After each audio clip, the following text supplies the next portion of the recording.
Hello, everyone. I'm Matt Lebo from GCTV, and today I'm here with Jennifer Wenderson, Holstered of the Women and Family Life Center. It's very nice to meet you. You as well. Thank you for having me. I appreciate it. Thank you for coming in. All right, so let's start with a little introduction. Can you tell us a little bit about yourself and what you do at the center? Sure. So I've been the executive director at the Women and Family Life Center for over 3 years now. I was born and raised in Madison, so still living within the community. So didn't really go far from home.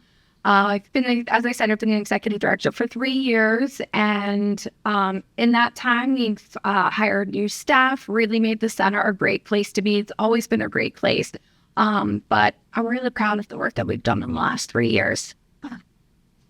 And can you tell us a little bit about what the Women and Family Life Center and what it does?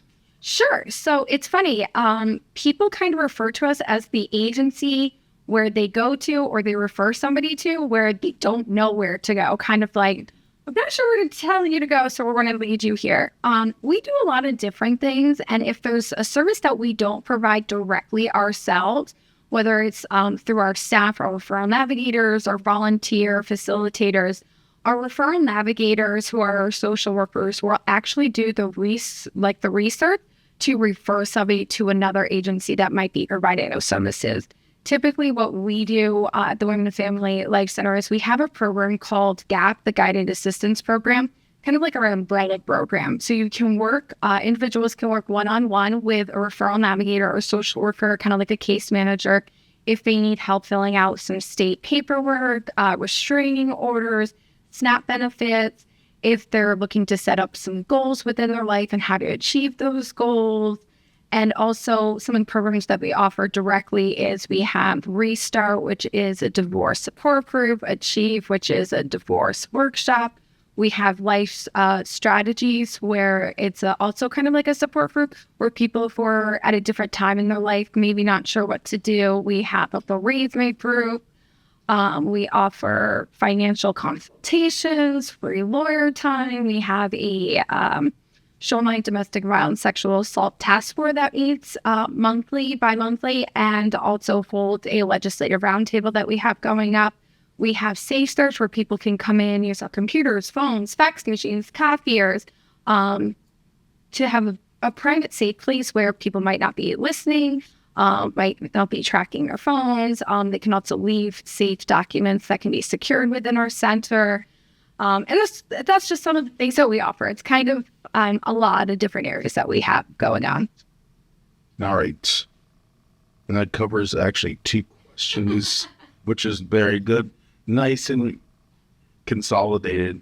Now going over your website and looking at the information, I found that the center's guiding principles are compassion, accountability, engagement, and community. Can you tell us a little bit about each point? Sure. So let's start off with the first one that you gave. I think it was the accountability. Okay. So for the compassion. Well, we like to, whatever we do, we want to lead with compassion. So whether it's with our participants, and that's what we call like our clients. And the reason we call them participants is we need them to participate. But with the compassion piece, we're going to be compassionate to them. We're going to be compassionate with our volunteers, our staff, our board, those in the community. If we can't lead with compassion, then we're no good to anybody that we serve. The second one that you mentioned was that the accountability one. So the accountability, we're going to hold ourselves accountable. So if we're not doing what we say we're going to do, again, we're no good to those that we help or in the community. We also hold our participants accountable, and that's why we call them participants, so they participate. We can't do everything for them. There could be documents that they have to sign. If they don't sign it, we can't help them on certain things. And as much as we try to facilitate all the referrals and stuff, sometimes they have to be the one to give us release of information, to allow to talk to somebody. So we hold ourselves accountable, but we also hold those that we work with accountable. I think was the next one the community? It was engagement. engaged. So we want to be engaged with those that we work with in the community, what we're seeing, our partners. We have a lot of partner organizations that we work with. We want to know what's going on with them as well as to know what we're also going through. And the last one is the communities. We want to be more involved in the community. So just the last couple months, we've been really getting out in the community, doing kind of more tablings at the different libraries. We did a bunch of tablings in November for Nonprofit Awareness Month. Partnering with different agencies, we did the Pride Festival on the Green in Madison. We're going to be doing the one in Guilford that comes up in May. We led a domestic violence tabling on the Green in October for Domestic Violence Awareness Month, and we got a bunch of different community providers in with that. So we'd like to be involved in the community, and we feel that we're stronger when we are involved in the community, when we have the community support, and where we support the community. And that came about a year and a half ago is when we finalized our strategic plan. So it was really about 2.5 years ago when we started to develop our new strategic plan, and we changed our mission, our vision a little bit, but we really felt we wanted something that really showed what the center was about and what we do. And so that's how we came up with our guiding principles. All right. Now, a little bit about the history of the organization. When was it founded and for what reasons? So the center came from an idea from a group of women that were part of the Peace and Justice Club at St. Andrew's Church. And that was back in 1989. And so it kind of started off with the way to help and support women who might be going through abuse, domestic violence, that sort of thing. And so then a couple of years later, the center was actually formed, created, got their nonprofit status in 1991, and officially became the Women and Family Life Center. And then in 1996, they moved into the house where we're located on in Fair Street. And then in 2017, they did an amazing renovation to the main house and the building in the back. Our main house is named after Amy Jaffe, and the back house is our carriage house where we do a lot of our programming. And they did a great job in the renovation. It's just a really welcoming, warm, nice space for individuals to come and utilize the center. And still to this day, we still are helping people who have experienced domestic violence. So even over 30 years later, it's unfortunately still a need in the community, but we feel that we're still meeting that need and also partnering with our nonprofit agencies in the area as well. Definitely an essential service for those in vulnerable situations like that. Yeah, it's unfortunate how common domestic violence is, and there's so many different forms. It's not just physical, there's psychological, mental, sexual, financial. It's sad, and unfortunately a lot of times people don't think domestic violence or a lot of the issues that the Women and Family Life Center helps people with affect those on the shoreline. You know, they think the Connecticut shoreline is such an affluent community, these things don't happen. People don't need these kind of services, and that's far from the truth. It's actually a community that needs these services more because it's harder sometimes for people to come and ask for services because there's this stigma that it doesn't happen, and it most definitely does. Absolutely. Unfortunately, as it's the saying, it does happen. Sure does. The center runs a program called Restart, which is a divorce support group. Can you tell us a little bit about it? Sure. So Restart is run by Taya. She is a volunteer facilitator, and she's also actually one of our board members. People love Taya. Restart, it allows individuals to pretty much ask the questions of what a divorce process is, and people can be on any part of that divorce process. They could have just been starting it, going through. The people that are part of the group build such a close bond. You know, they share the experiences of what they're going through. They talk about if you have children with child custody, how that works, financial support, all the different aspects. But people think, yeah, people get divorced all the time, but it can be a very lonely and isolating process. So this allows these individuals to come together and have support amongst each other, but as well from a professional who has been, or who is an attorney who can provide them also some of this legal support aspects, as well as who really knows that divorce process. a couple of years ago when we did our first Empower Gala, we had a group of women who spoke at it. And it was a group of 6 women who had been part of the Restart group years before. And they've just remained the absolute best friends, supporting each other, going to court. When somebody couldn't get the snowblower started, they came and helped shovel her driveway. It's an amazing, unique program, and it's very well loved in the community, and the facilitator, Taya, is very well loved in the community. And returning in spring is another program called Adapt Divorce Workshop. Mm-hmm. Is that similar to Restart, or is it a kind of a separate program? It's a separate program. When people are coming to the center, we'd like to have them do Adapt if you're interested in doing Restart, because it's also run by Taya, but it's more like the question and answering. It's like preparing for going through that divorce process.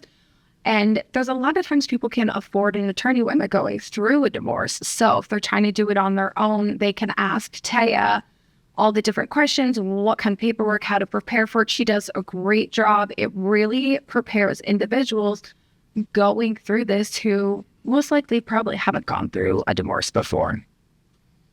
Right. And coming up soon on Thursday, December 12th, excuse me again, Worries. the Shoreline Domestic Violence and Sexual Assault Task Force is hosting its 7th annual legislative roundtable discussion through Zoom. Mm-hmm. Can you tell us a little bit about this? Sure. So the roundtable has been going on for a few years. With COVID, it moved to Zoom, and we were bringing it back in person a couple of years ago. We actually got some feedback. Keep it on Zoom because it works better, especially with the state reps and the legislators not having to come in from Hartford necessarily. So we kept it on Zoom. We have over 50 people who have RSVP'd to attend. We're still waiting for a couple of our reps to respond. But what it is so the center has the Shoreline Domestic Violence Sexual Assault Task Force, and it meets throughout the year. And it's people from nonprofit, municipalities, private practices, just local community members. And so we come, we discuss sometimes critical cases, what's going on, provide different education, changes in legislation, different programs that are being offered. But what we do is in the falls, we start talking really about what we've seen that last year, something that we feel we can change or at least bring to our state reps to make the change.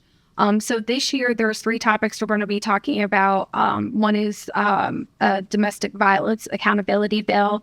Another one is about bringing some funding to put advocates back in more of the courthouses to help victims and survivors who are dealing with civil matters. And then also looking at there's a law in place that all schools, all public schools, K through 12, are supposed to be providing sexual assault prevention education appropriately for each level. And we want to talk more about how schools and districts can be held accountable, because what we hear is a lot of schools aren't providing that, but we also want to talk about adding some domestic violence education and prevention into that. So we're super excited with that coming up, and we have a good RSVP turnout. So we're excited about that. And our newest referral navigator, Emma, who actually used to, she's a master level intern with us, is leading that up. And so we're excited for that. A couple years ago, there was this idea to help individuals who might be going through a divorce, who may not have access to their spouse's finances, but legally, if they go to apply for something statewide, it shows that they have these funds from their spouse, so they can't get some state benefits or state health insurance. And so something we proposed, if they could work with an agency like Women and Family Life or another agency that could actually say, no, this is what's going on, kind of how Office of Victim Services does their financial compensation packages. And so it was brought up at the roundtable one year, and a bill was developed, and it didn't pass that year, but the next year it was added into the Jennifer Doulos bill, which was passed and signed and created a bill. So it's a cool thing to, see something that's happening on the small shoreline. make its way and make some statewide change. Absolutely. Are RSVP still open? RSVPs are still open. People can RSVP up until like the day before. And even if they call us, at like 9 o'clock in the morning and says, can I still jump onto this call in half an hour? We will make sure that they get the Zoom and they can join.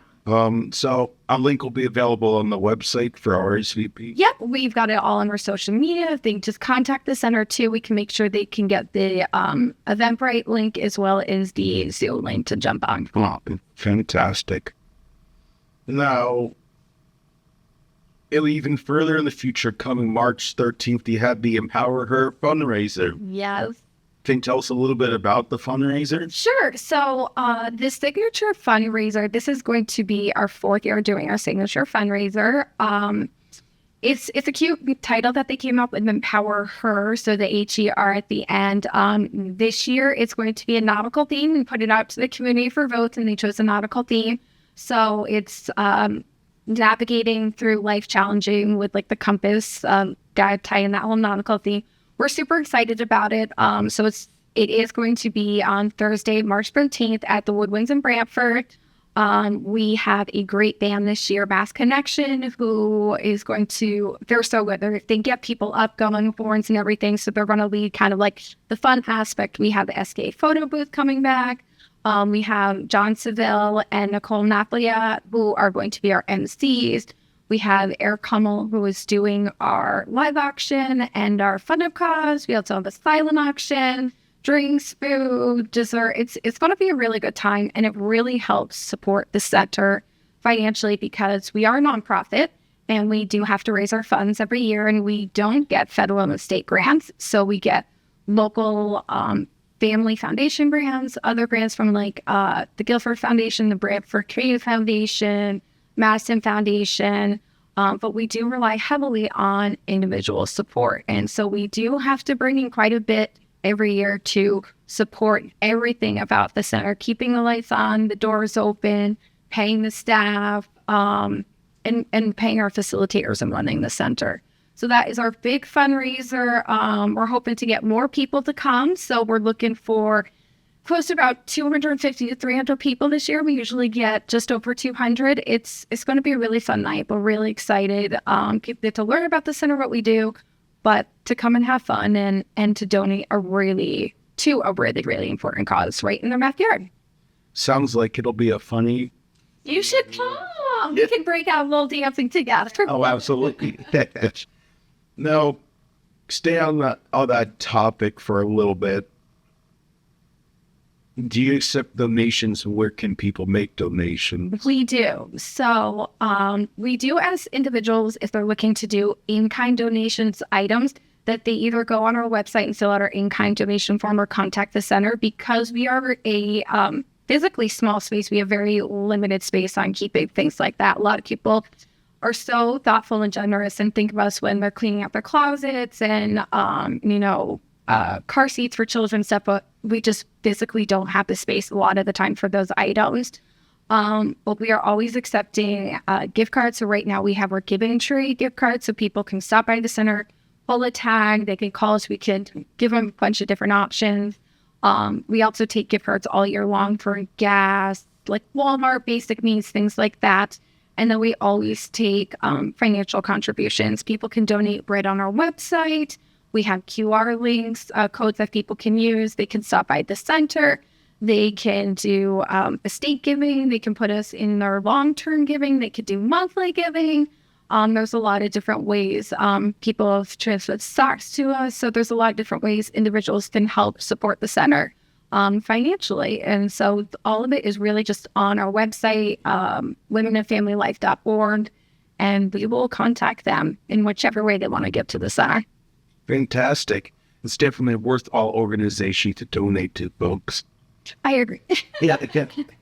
Now, going backwards a little bit, other than the Zoom call and the Empower Her fundraiser, do you have any other upcoming events coming up either between now and March? Yeah, so we actually have an event on December 6th. So tomorrow, Move with Noah. He's a realtor. So he does this event. So he's doing a holiday party at his office in Durham tomorrow night. We have Jay Hortons. It's a dress store, dress kind of different little gift ideas. So Madison's doing their lady shopping night next Thursday. So Jay Hortons is doing an event with us. So some of us will be there. Some of the proceeds from the items people will purchase. We have a local therapy group that is doing like an arts and craft night coming up. We have Stony Creek Brewery that's going to be doing something in January for us, a bookstore at Cheshire. We've been really fortunate. A lot of like third-party fundraiser events. People have been doing different roundups at different stores. Like Bishop's has done it in the past. The marketplace. So there's always something that we're trying to do with our community and get involved. So they support us, and we like to support them. And all of that, we are constantly, our marketing person is constantly putting that up on our social media, our website. So it's one of those things that keep checking back on our social and our website, and we've always got something coming up. Great segue. People want to get more information. You have the website. What social media networks are you on right now? We are on Facebook, Instagram, and LinkedIn. Okay, and under the Women's and Family Life Center? Do Family Life Center. You can put that in that search bar and you can find us. All right, I'll make sure to put links in on graphics on the screen. So if you wanted to look up the information, folks, I'll put up the links for both the social media and the website. That'd be great, yeah. Our social media is pretty active. We've been doing some reels. We just put up a really cool reel, like a step and smile to support the center. And so, yeah, it's a pretty fun little way to connect with the community. Oh, fantastic. Thank you so much for speaking with us today. Oh, thank you so much. I really appreciate it. Thanks for having me. It's been a pleasure. It was nice meeting you. You too.